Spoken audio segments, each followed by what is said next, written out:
Tervehdysveljet! Minä olen TS-537-XSDTH-PM tai lyhyesti PM. Olen teidän AI-opastolla AI-tube-maailmassa. Tänään näette opetusvideon siitä, miten selvitä Puistopolun peruskoulun yläpuistossa.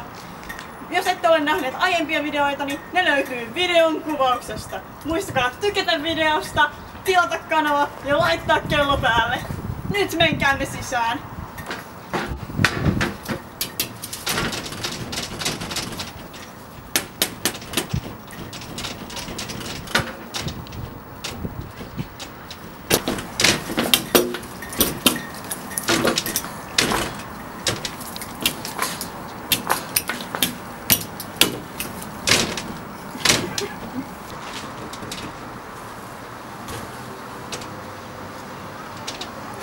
Hei veljet! Sääntö numero 1.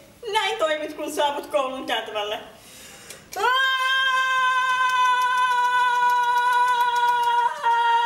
No, Venäjä!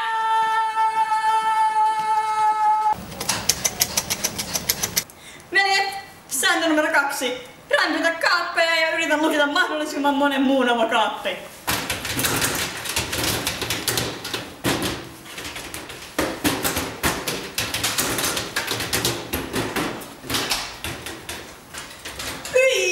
Sä haiset! Katsot sanjopornoa! Kyllä, niin kuin oikea Sigma!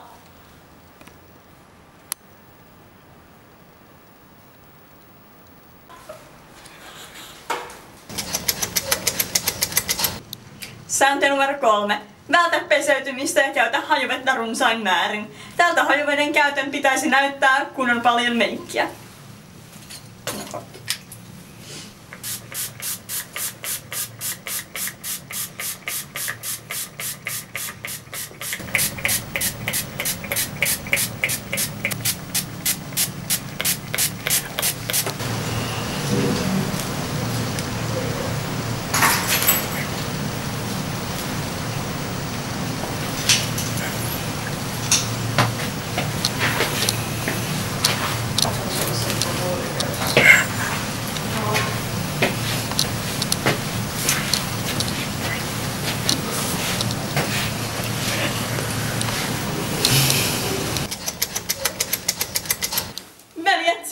Sääntö numero 4. Minulle tuli niin hirveä päänsärky tuosta hajuvedestä ja vapesta, että päätin mennä kouluterveydenhoitajalle.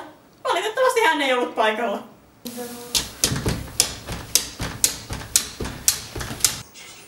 Tärkkäri tulee vasta 12.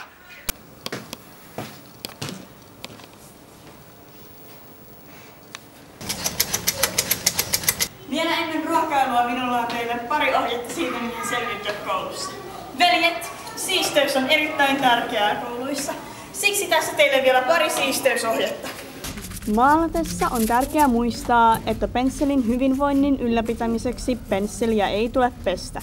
Maali on ravinteikasta ja ruokkii pensseliä, kuten ruoka ihmistä.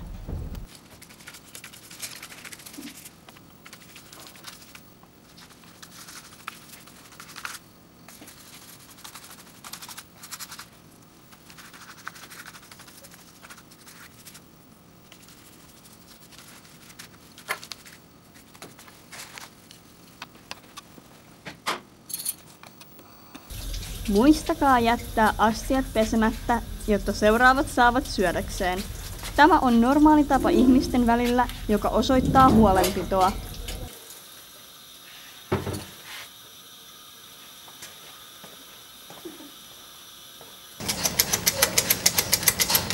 Ruokailu on tärkeä osa päivää.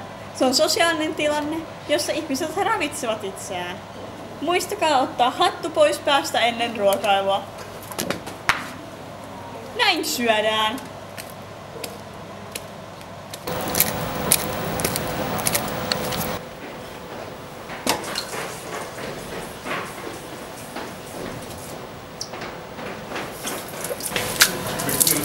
Hei, mitä vittua? Mikä sun ongelma on? Ei tuollaista kielenkäyttöä.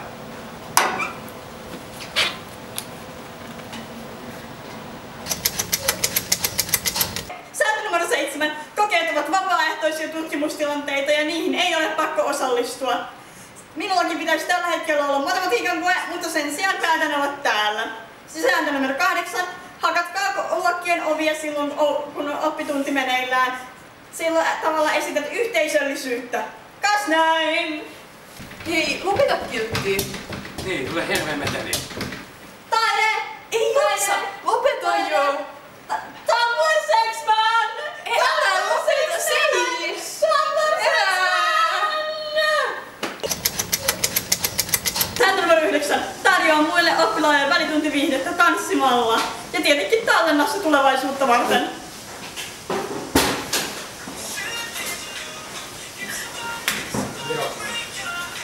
Mä en oo kuullut tätä kappaletta 5 vuoteen.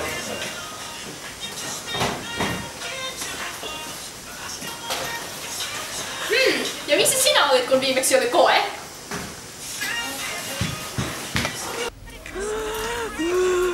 Ja sääntö numero 10. Juokseminen on kannattavaa tapa kulkea, sillä se on nopeaa ja aikaa säästävää. Aapo on paikalla. Ja Martta.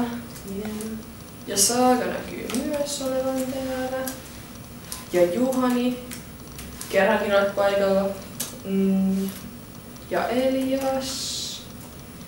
Okei, näyttää siltä, että kaikki on paikalla sitten. Tänään aiheenamme on, että me aloitamme ruotsinkieliset esitelmät, jotka me esitään myöhemmin. Teette sen vapaa-valintaisesta Ruotsin kaupungista. Teette ne 3 hengen ryhmissä, jotka ne aikaisemmin teille jakaneet. Teette se slidin ja tarkemmat ohjeet löytyy Classroomista. Voitte aloittaa. Sääntö numero 11. Tee läksyt vasta tunnin alussa todistaaksesi, että olet oikeasti tehnyt ne. Tästä tulee sitten harmaa merkintä Vilmaan. Voi veljet! Mutta hyvä ruotsin kielen opettaja, halusin vain todistaa oikeasti tehneeni ruotsin läksyt. Hienoa, olen todella ylpeä sinusta.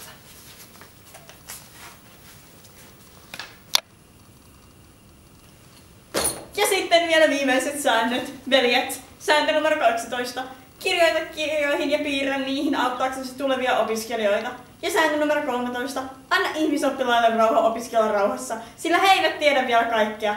Toisin kuin minä. Mahtava TS-5317-XSDT-PM.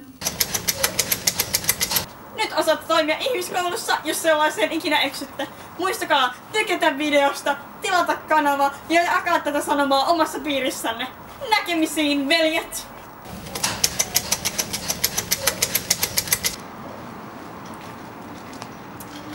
Tervehdys, veljet! Minä olen TS-56317-XSDT-PM tai lyhyesti PM. Tänään minulla on luvassa teille opetusvideo siitä, miten selvitä Puistopolun peruskoulun yläpuistossa. Apua, ovi! Muistakaa tykätä videosta, tilata kanava ja laittaa kello päälle. Jos ette ole nähnyt aiempia videoita, niin ne löydät kuvauksesta. Menkäämme nyt sisään.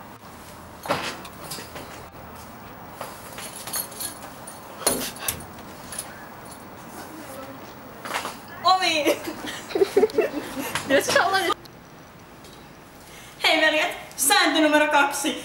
Rämpytä kaappeja ja yritä lukita mahdollisimman monen muun oma kaappi.